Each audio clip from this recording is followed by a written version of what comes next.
నమస్తే big breaking news group 1 results విషయంలో court ముందుకెళ్తుందా అంటే రిజల్ట్స్ ఆల్రెడీ వచ్చినాయి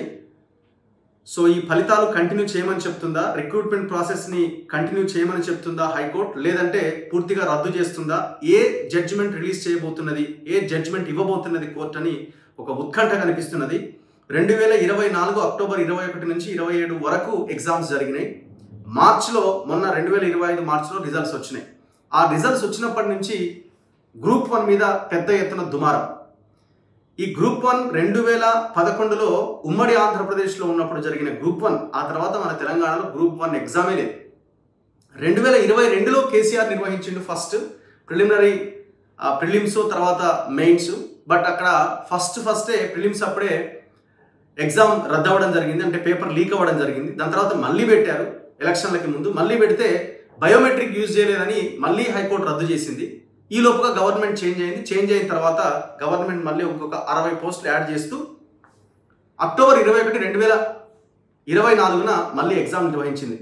ప్రిలిమ్స్ అయిపోయిన తర్వాత మెయిన్స్ ఎగ్జామ్ కూడా అయిపోయింది సో ఇక్కడ ఆనాడు కూడా ఇంకొక ఇష్యూ తెర మీదకి వచ్చింది GO number 29 GO number 55 GO number 55ని రద్దు చేస్తూ రేవంత్ రెడ్డి ప్రభుత్వం జీవో నెంబర్ 29 తీసుకొచ్చింది సుప్రీంకోర్టు దాకా పోయింది ఈ కేసు ఇది రిజర్వేషన్లు ఈ అంశానికి సంబంధించిన విషయం దీంట్లో ఎస్సీ ఎస్టీ బీసీలకి జీవో నెంబర్ 29 వల్ల నష్టం జరుగుతుందని ఆనాడు పెద్ద ఎత్తున గొడవ జరిగింది సుప్రీంకోర్టు కూడా చివరికి ఏమన్నదంటే ఆల్రెడీ ఎగ్జామ్ స్టార్ట్ అయింది ఇవాళనే పిటిషన్ మా ముందుకు వచ్చింది అని ఆ పిటిషనర్ల యొక్క వాదనని పక్కన పెట్టింది మొత్తానికి ఎగ్జామ్ అయిపోయిన తర్వాత ఇప్పుడు జరిగిన గొడవ ఏంది తెలుగు మీడియం విద్యార్థులకి అన్యాయం జరిగిందని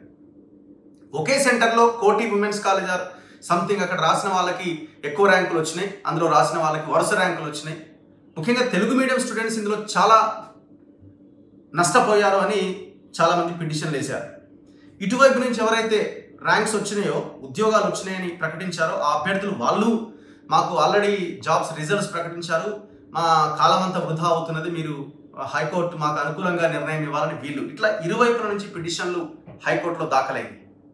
మొత్తానికి హైకోర్టు సింగిల్ బెంచ్ రాజేశ్వరరావు ధర్మాసనం ఇవాళ ఒక కీలకమైన జడ్జిమెంట్ ఇచ్చింది ఆ జడ్జిమెంట్ ఏంటంటే పేపర్ రీవాల్యుయేషన్ అంటే ఆ మూల్యాంకనాన్ని పేపర్లు దిద్దడాన్ని ఆ మెయిన్స్ పేపర్లు దిద్దడాన్ని మళ్ళీ చేపట్టాలి అని చెప్పింది మళ్ళీ పేపర్లు దిద్ది కొత్త రిజల్ట్స్ని ప్రకటించండి ఇప్పటి వరకు దిద్దినటువంటి ఆ పేపర్ల యొక్క మూల్యాంకనాన్ని వాల్యుయేషన్ని రద్దు చేస్తున్నాం అంటే దీన్ని బట్టి ఏంటి మళ్ళీ ఫస్ట్ నుంచి ప్రతి పేపర్ని దిద్దాలి సో ఇప్పుడు మరి సింగిల్ బెంచ్ ఇచ్చిన తీర్పు ఇది మళ్ళీ ప్రభుత్వం ఏం చేస్తుంది ప్రభుత్వం అన్నది చూడాలి డివిజన్ బెంచ్కి వెళ్తారా లేకపోతే అవకాశం ఉందా సుప్రీంకోర్టుకి వెళ్తారా ఎట్లా దీన్ని లీగల్గా ప్రొసీడ్ అవుతారు లేదు ఎట్లాగో సింగిల్ బెంచ్ చెప్పింది కాబట్టి మళ్ళీ మూల్యాంకనం చేద్దాం అని ఏమైనా బ్యాక్ స్టెప్ తీసుకొని ప్రభుత్వం ఏమైనా ఆలోచించే నిర్ణయం తీసుకుంటుందా ఏది ఏమైనా ఈ మూల్యాంకనానికి మహా అయితే ఇంకొక నెల 15 రోజులు పడుతుండొచ్చు గట్టిగా చేస్తే సో కాబట్టి ఈసారైనా చాలా నిష్పక్షపాతంగా తెలుగు మీడియం స్టూడెంట్స్కి అన్యాయం జరిగిందని చెప్తున్నారు వాస్తవాలు కూడా కనిపిస్తున్నాయి ఒక రకంగా అసలేం చదవని వాళ్ళకి సంబంధం లేని వాళ్ళకి కూడా ఇందులో ఉద్యోగాలు వచ్చిన ఆరోపణలు కూడా ఉన్నాయి మరి వీటన్నింటి నేపథ్యంలో రివాల్యుయేషన్ చేసి మళ్ళీ రిజల్ట్స్ ప్రకటించిన ఇబ్బంది ఉండదు ఖచ్చితంగా పని చేయాలని ఎవరైతే నష్టపోయిన విద్యార్థులు ఉన్నారో వాళ్ళు డిమాండ్ చేస్తున్నారు మరి ప్రభుత్వం ఏ విధంగా చర్యలు తీసుకుంటుందో చూడాలి సింగిల్ బెంచ్ ఇచ్చిన తీర్పుని పైన మళ్ళీ అప్పీల్ చేస్తారా లేదు సింగిల్ బెంచ్ ఇచ్చిన తీర్పుకు అనుకూలంగా రీవాల్యుయేషన్ చేస్తారా ఏది ఏమైనా ఈ గ్రూప్ 1 రిజల్ట్స్ మరింత ఆలస్యమయ్యే అవకాశం కనబడుతున్నది 2011లో లాస్ట్ గ్రూప్ 1 2025 ఇప్పటికి కూడా ఇంకా ఇది